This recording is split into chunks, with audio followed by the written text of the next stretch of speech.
काशी में रजत अपनी पत्नी रमा के साथ रहता था। रजत के पास एक खेत था जिसमें खेतीबाड़ी करके वो बड़ी मुश्किल से अपना गुजारा चला रहा था। रजत और रमा दोनों पति पत्नी शिव जी के भक्त थे। शिव जी की पूजा किए बिना वो दोनों अन्न तक ग्रहण नहीं करते थे। ओम नमः शिवाय, ओम नमः शिवाय। उनका जीवन गरीबी में बीत रहा था, लेकिन फिर भी वो भगवान शिव पर से अपनी आस्था कम नहीं होने देते थे। कुछ दिनों में शिवरात्रि आने वाली थी।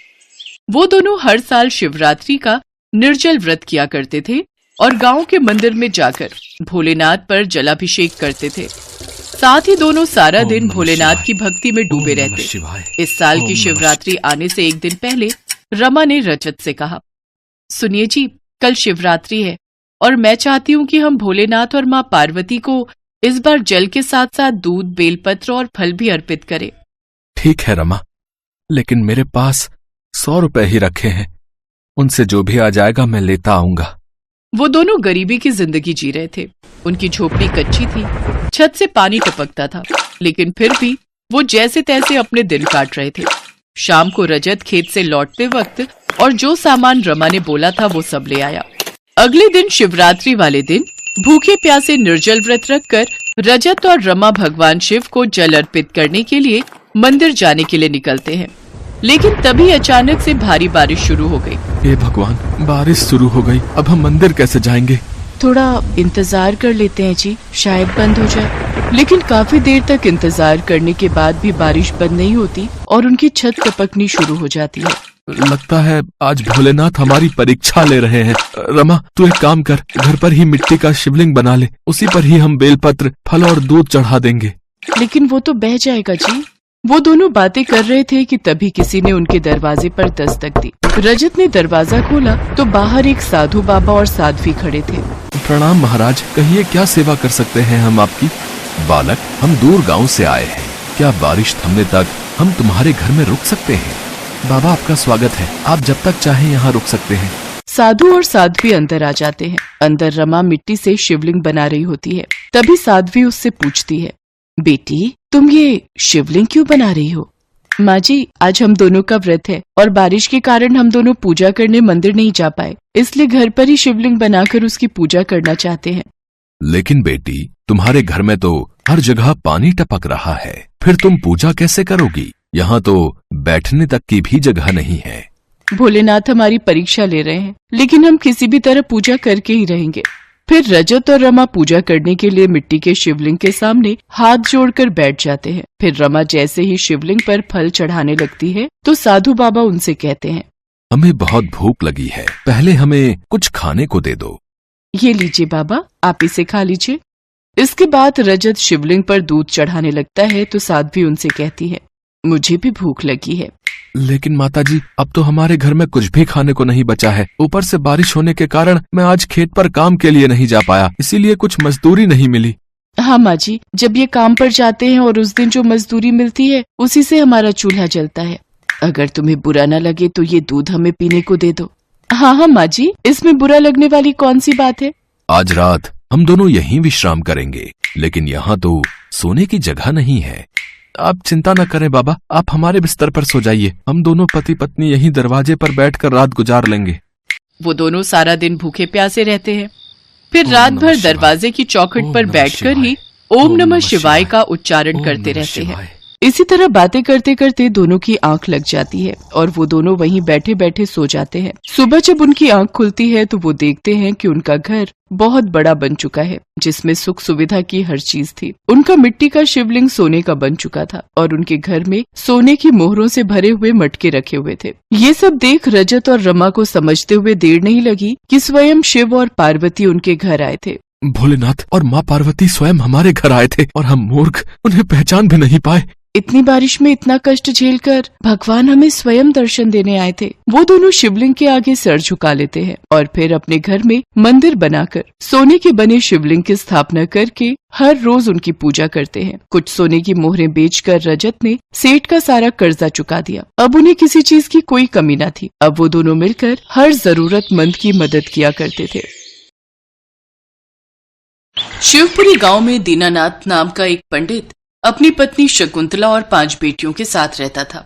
दीनानाथ गांव के ही मंदिर में पुजारी था। मंदिर की देखभाल और उसका रखरखाव सब दीनानाथ और उसका परिवार ही करता था। पुजारी होने के साथ साथ दीनानाथ अपने खेतों में खेतीबाड़ी का काम भी किया करता था। दीनानाथ और उसकी 5 बेटियां शिव जी की बहुत बड़ी भक्त थी। जैसे जैसे 5 जवान हो रही थी, दीनानाथ की चिंता भी बढ़ती जा रही थी। क्या हुआ जी, आप इतना परेशान क्यों दिखाई दे रहे हो? मेरी परेशानियों का कारण तो तुम जानती ही हो शकुंतला। जिस बाप के घर में 5-5 जवान बेटियां हों, भला उसे चैन की नींद कैसे आ सकती है? जिस गरीब बाप के पास एक बेटी की शादी करने तक की जमा पूंजी ना हो, भला वो अपनी 5-5 बेटियों की शादी कैसे करेगा? आप चिंता क्यों करते हो जी? आप ही तो कहते हो अपनी ये 5 बेटियां शिव जी की बेटियां हैं, तो फिर इनकी चिंता भी शिव जी पर छोड़ दो और उन पर अपना विश्वास बनाए रखो। मुझे उन पर पूरा भरोसा है शकुंतला। अगले दिन दीनदयाल की 5 बेटियां निधि, पूर्णिमा, संगीता, अनामिका और प्राची नहाकर तैयार होकर मंदिर पहुंच जाती हैं और शिव जी की पूजा अर्चना करने लगती हैं। निधि ने शिवलिंग के आगे धूप जलाया, पूर्णिमा ने ज्योत, संगीता ने चंदन का तिलक लगाया, अनामिका ने बेलपत्र और धतूरा चढ़ाया और आखिर में प्राची ने जलाभिषेक किया। इसके बाद 5 शिव मंत्र का जाप करने लगी। ओम नमः शिवाय मंत्र का जाप करने के बाद उन 5 ने आरती की। फिर सबने शिव जी से प्रार्थना की, हे मेरे भोलेनाथ, अपनी कृपा दृष्टि हम पर सदा बनाए रखना, हर मुश्किल घड़ी में हमारा साथ देना प्रभु। इसी तरह 5 बहनें हर रोज मंदिर आकर शिव जी की आराधना करती। जब भी भोले बाबा के मंदिर आती हूँ तो यहाँ आकर एक अजीब सा सुकून मिलता है। सच में मन ही नहीं करता कि इस मंदिर को छोड़कर जाऊं। हाँ, एक अलग ही जुड़ाव लगता है शिव जी के इस मंदिर से। वो ये बातें कर ही रही होती है कि तभी वहाँ दीनानाथ और शकुंतला पहुँच जाते हैं।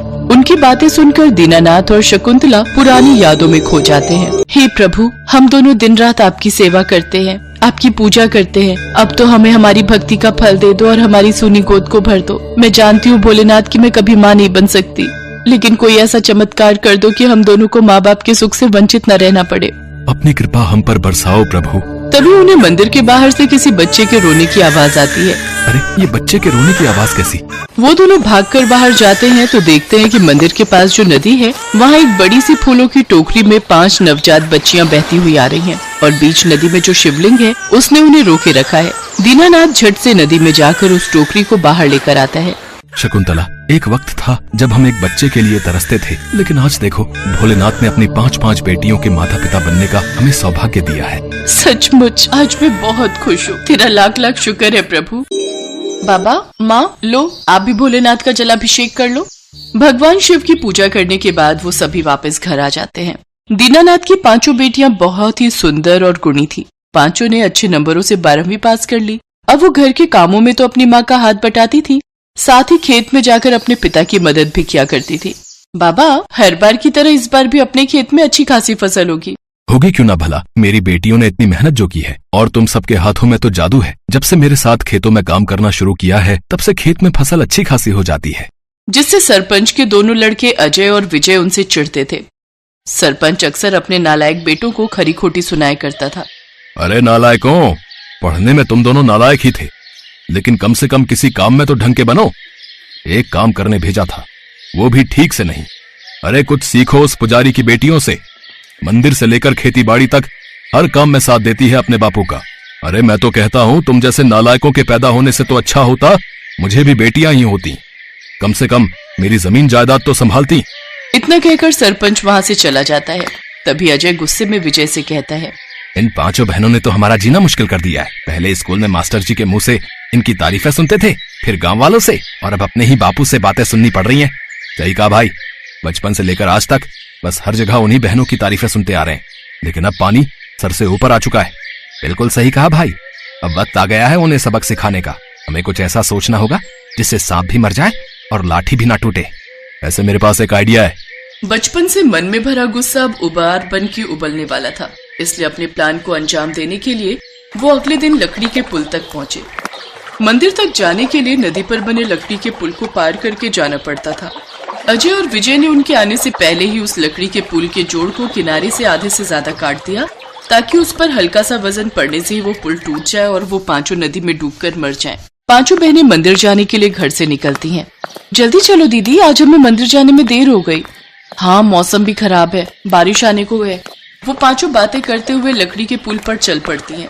लेकिन पांचों का वजन जैसे ही उस पुल के किनारे पर पड़ता है वो टूट जाता है और सभी बहनें चिल्लाती हुई नदी में गिर जाती हैं। उधर देवलोक में बैठी माँ पार्वती भोलेनाथ से कहती हैं, भोलेनाथ, आप अपनी इन पांचों भक्तों अपनी बेटियों को नहीं बचाएंगे? देवी, मैं अवश्य उनकी रक्षा करूंगा। जिन्हें मैंने नवजात अवस्था में नहीं डूबने दिया, उन्हें अब कैसे डूबने दे सकता हूँ? उनकी चीख पुकार सुनकर सभी गांव वाले भी वहां पहुंच गए और तभी भोलेनाथ भी वहां प्रकट हो गए और उस बहती हुई नदी के पानी को काफी कम कर देते हैं, जिससे वो सब डूबने से बच जाती हैं। अपने महादेव को अपने सामने पाकर वो सब ओम नमः शिवाय कहने लगती हैं। ओम नमः शिवाय, ओम नमः शिवाय। भोलेनाथ, आपके दर्शन पाकर तो हम धन्य हो गए। हमारा तो जीवन सफल हो गया महादेव। बेटी, मैं भी तुम सबकी भक्ति से बहुत प्रसन्न हूँ। तुमने और तुम्हारे माता पिता ने सदैव सच्चे मन से मेरी भक्ति की है और आज समय आ गया है तुम्हें फल देने का। अब से तुम्हारे घर में कभी किसी चीज की कमी नहीं होगी। तुम्हें सारी सुख सुविधाएं प्राप्त होंगी। इसके बाद वो पांचों अपने माता पिता के साथ घर पहुंचती हैं, तो उनका घर एक बड़े से घर में बदल गया होता है और उसमें सुख सुविधा की हर चीज मौजूद होती है। उधर अजय और विजय को सभी गांव वाले मिलकर पुलिस के हवाले कर देते हैं। अब सभी गांव वाले भी उन पांचों बहनों को शिवजी की 5 बेटियों के नाम से पुकारने लगे। Best buddies. Hello friends, Thanks for watching this video. अगर आपको ये वीडियो पसंद आया है तो प्लीज लाइक, सब्सक्राइब, कमेंट्स करें इस वीडियो पर और हाँ, शेयर करना भी ना भूलें। और भी मजेदार वीडियो देखने के लिए नीचे दिए गए बेल आइकॉन को दबाएं। देखते रहिए बेस्ट बडीज।